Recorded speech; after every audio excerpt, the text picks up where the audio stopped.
Hey everyone, welcome back to my Theory of Everything presentation series. This is part 9, video 3, Origins of the Universe. There's two previous videos to this presentation, so please start with those in sequential order for best viewing results. I mentioned how could we talk about a beginning without an end. I left off at the last presentation for a reason. I wanted to kind of corollary into this. I mentioned perhaps an ending is a new beginning earlier in this presentation. I want to mention some specific things that I believe are avoidable that could avert an unpleasant discourse from our harmonious ecological balance that teeters ever so slightly on delicate edge. As we humans toil with nuclear, biological, chemical, and electric warfare and other causes for climate change, we are basically a beast of our own demise. I will cover more of this in my final series. The Bible has some interesting stuff in Revelation. Most believe that the earth will be destroyed by fire. A meteorite is another plausible scenario. Some think that it will be a complete disorder and pandemonium with meteors, earthquakes, tsunamis. You get the point. I'm not going to get deep into Bible study, but understand that there are certain themes that are consistent for God stepping in and taking deadly action. It's happened numerous times before. Homosexuality, race mixing, idolatry behavior, worship of other gods. It's a big one. No other gods before me. Really upsets him. Worshipping other deities, sodomy, thievery, corruption, and also killing divine messengers and spreading false testimony. There must be 11 times God unleashes his anger on the Jewish people, literally with brimstone and fire. Not just like in the falls of man that we know about, but like if you actually read your Bible and know your Bible, there's at least 11, like 7 to 11 times where he says, and God, wreaked or showed his judgment on the Jewish people, and the Jewish people brought God to anger once again. This is not like anti-Semitism. This is just right out of the Bible.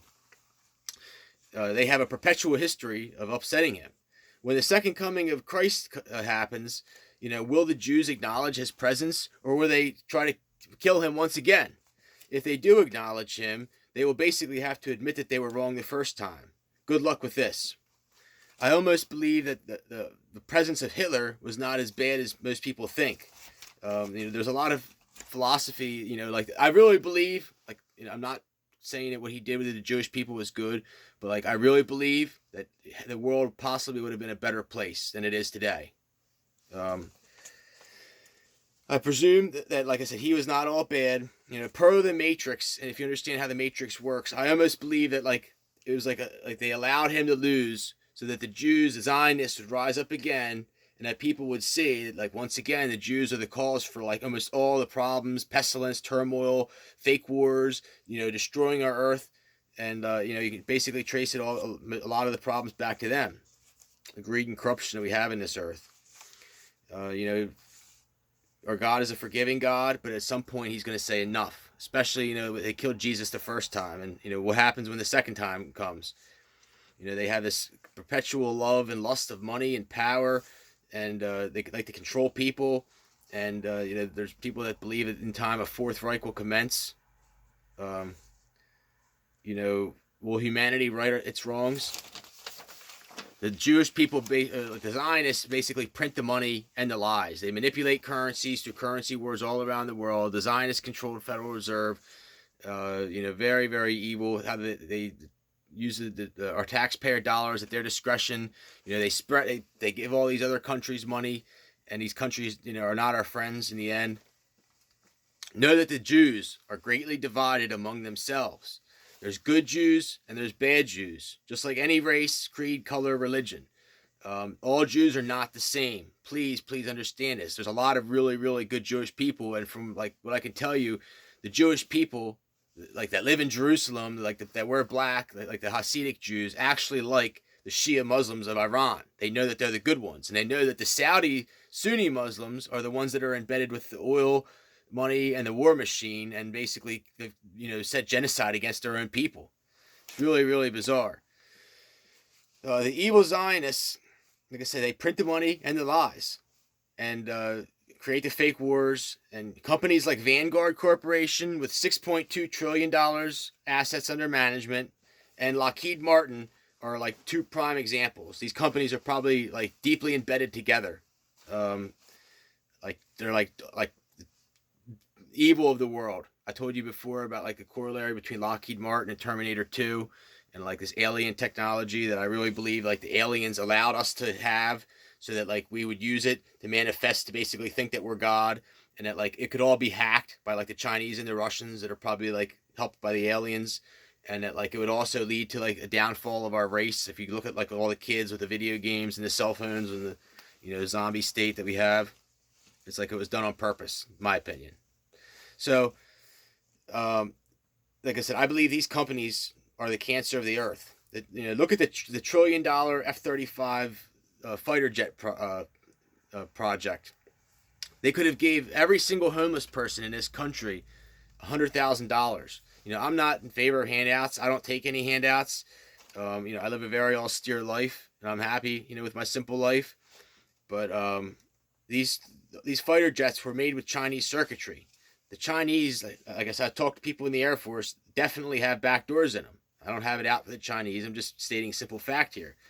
The Chinese actually buy their fighter jets, 20-year-old technology from the Russians. So keep that in mind. I have a beloved corporation, the Sukhoi Corporation. I actually have a friend that works there. Amazing, amazing stuff. My favorite's the Sukhoi 35 fighter jet. Really, really cool. Just amazing lines. It's like 20 years old, and it's like probably just one of the best designs ever made. And there's an interesting mystique about Charles Manson as well. You know, they made him look real, real bad, but like I really believe that like he was probably driven, like they poisoned his food as well, and there's probably certain aspects about his philosophy that like if you actually sat down and talked to him, would make a lot of sense in 2020, 2021. And you know, the Sarnaya brothers, you know, I don't justify needless killing and genocide, but like if you like the one brother like couldn't, like they cut out his tongue or something like that. They shot at the boat he was in like 1,000 times and he still didn't die. And like I believe that some of these people like Manson and him probably were like AB negative people and other people that they use in mass shootings, and they're like almost like modern day prophets or something like this, and they're like mind control victims, and really, really sad, and like the truth will never probably emerge, but you get my understanding and logic behind it. A lot of, like I said, the good messengers, AB negatives, are like made to look bad and evil. In the end, it will probably get ugly. The Bible talks about the 7 seals and 7 plagues and the 4 horsemen. I used to go to a Pentecostal church, and there used to be a tall black man. His name was Smitty, and he used to always like shout, like, "It's in the book," and like I just kind of got compelled to bring that up, and like it's all in the book. It's really, really interesting. It never really gets old. Don't take it literally too much. There's a much bigger picture, as I've talked about many times. Another interesting quote: Ronald Reagan said, "Between the covers of this book are the answers to every problem that man faces," and I truly believe this as well. The book of Daniel covers a lot about prophecy, and I've mentioned, I believe the prophecy of Gabriel that's sealed in the book of Daniel says that the Jews will not make up entirely the 144,000 that will inhabit the third temple. This is just in my opinion, but there really are other interesting concepts that correlate into physics and apocalyptic events. I really believe that the Bible and science go hand in hand, and it's basically modern Christianity and the Roman Catholic Church and other organized religion that choose to basically keep everybody divided and fighting amongst themselves. There's other, like I said, scientific phenomenon like black holes, parallel universes, dark energy, and I could have gotten into it. I'm not going to. Humans possibly were not meant to push the limits of God's will or this level of understanding. One interesting concept. I talk about Amish quite often. I lived in Amish country my whole life. Is the old order Amish. To be a member, your father had to be a farmer. Because of urban sprawl, they basically now have the difficult time having every single one of their kids be a farmer, and they've had to go into various other trades. Remember that and understand that it wasn't that long ago, and small farms used to blanket our entire country. You pretty much, you could, on a farm, you can make and have everything that you need. I've found that over time, with the advent of technology, it has become a double-edged sword. Like I said, kids are basically useless and don't understand the value of hard work, and it's so hard even to find meaningful work anymore. Like technology's replaced a lot of jobs, and like we've outsourced a lot of jobs, and there's just it's not good. We went from an agrarian economy, with like simple things, just like like years ago, the Chinese were like basically rice farmers. And like, we used to have farms here, and like that, everything was based on real tangible stuff. We had a gold and silver standard at one point, or like, when you bought something, it was what you bought, and like what you get what I'm saying.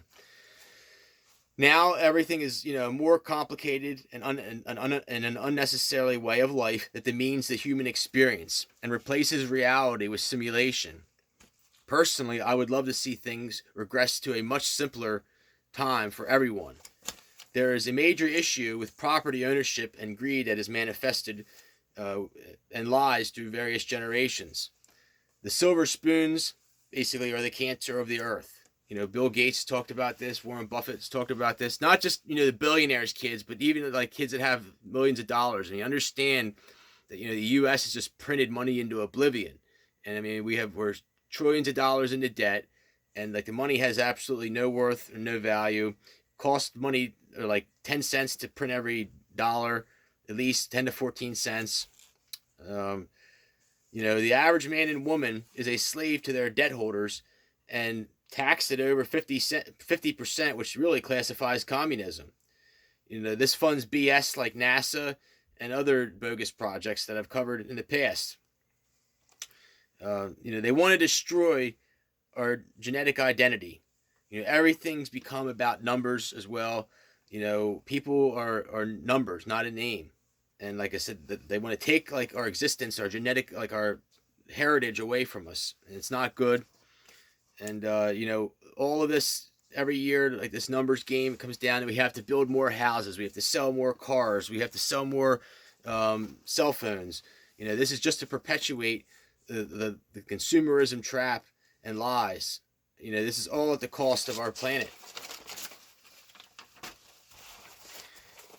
Ask, how will the history books be written in the end?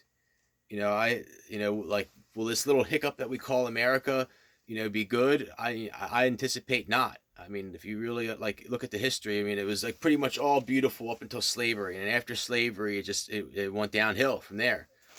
I mentioned in my Origins of Sound presentation about Janice Joplin and how she was killed abruptly after she made the song, or she was died. Some people say she overdosed.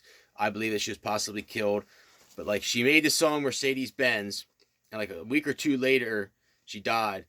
It's all about the consumerism world we live in and how it'll never give you happiness. It's nothing to do with actually buying a Mercedes Benz. In the beginning of the song, she says, "I'd like to do a song of great social and political import. Oh Lord, won't you buy me a Mercedes Benz? My friends all drive Porsches. I must make amends." Not gonna go anymore, but anyhow, great song, great theme behind it if you understand the true meaning. And it's really sad that she died. Like I said, really, really questionable in my opinion.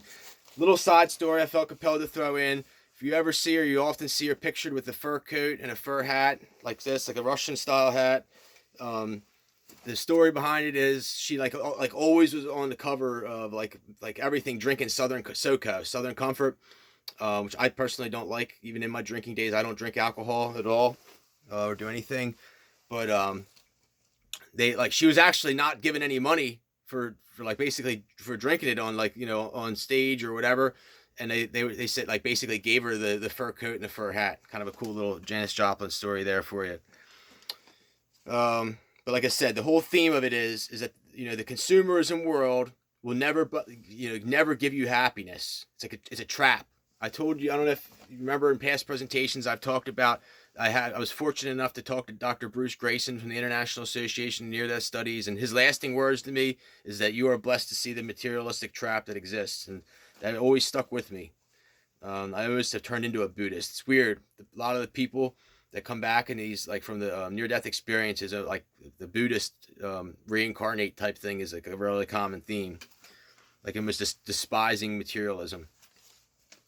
Albert Pike, the founder of much of the Freemason ceremonial and ritualistic framework, predicted the first two world wars 100 years before they happened. He predicted who would be the players and the outcome, like who was going to be in it, what were they going to be fighting over, who's going to win. Almost like he was a prophet of sorts. Kind of interesting side note on a book. I have the book Mind Control, World Control, and then Mass Control. They're both by Jim Keith. And it talks that several wealthy families paid like huge amounts of money to keep out of the textbooks the fact that many American businesses and wealthy families were working with the Germans on large-scale eugenics programs simultaneously while we were at war with them. Like, they were both being funded by the same exact people, unilaterally.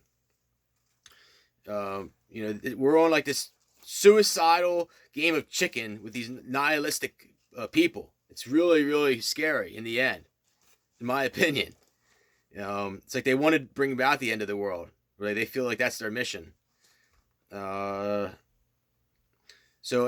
back to Albert Pike, he predicted there would be a third world war, but did not list the outcome.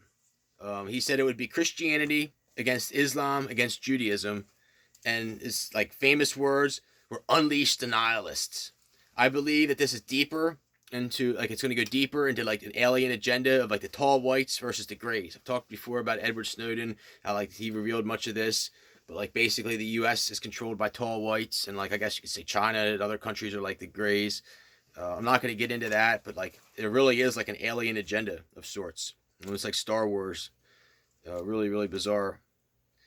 Who exactly are the nihilists? We'll follow the money and look for the lies.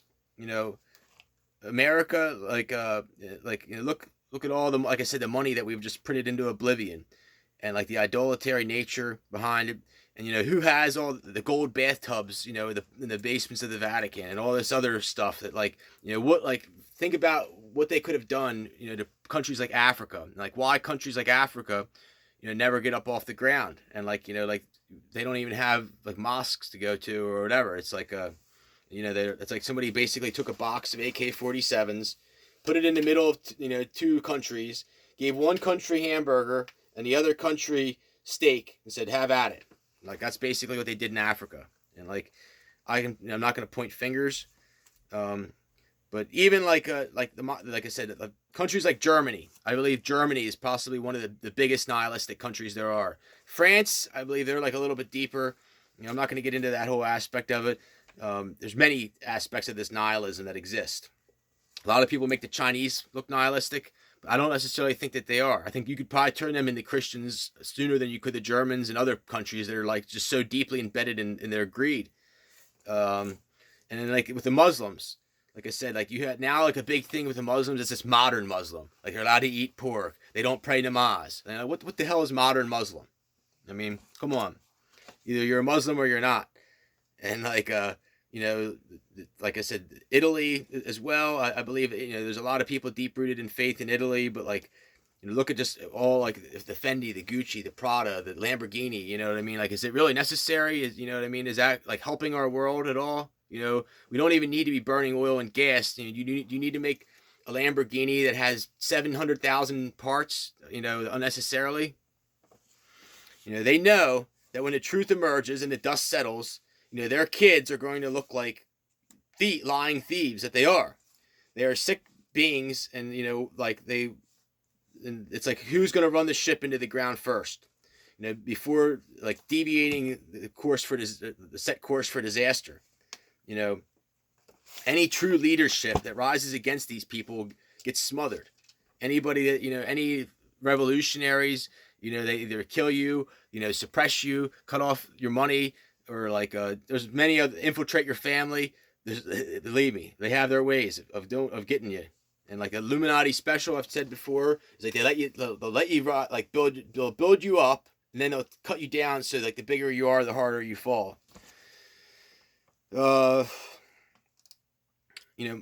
my words to end this presentation for the nihilists is, nothing comes from nothing. Like from nothing comes nothing. Just understand that, very much so.